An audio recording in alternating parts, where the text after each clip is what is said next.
Ministério da Educação orienta o Serviço de Educação Município Dili assegura estudante Rainha da Paz a transfer para a escola Seluk.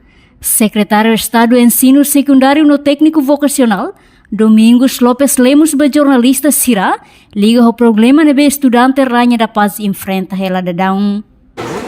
Agora, o que é mais importante no país é que assegurar que os estudantes sama laki kami exame periódico lá, malam orang itu nak segera wajib para atau nak kontak na município, para que tu se fundação não tem problema, se resolve o problema, e tinha estudante que assegura que a escola não precisa.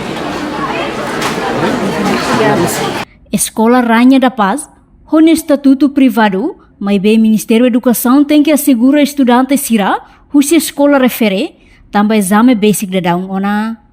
No orienta ona educação município Dili, atu assegura estudante Sira, hori transfer para a escola pública Sira de Dili larang. Reportagem de Fifanya de Carvalho, Televisão Timor Post. Janela informação ba emogoto. Atu tem informação atual dia kliu, kita haluha, haneham botão subscribe, like, halo comentário, no fahe tutang ba media sosial hotu.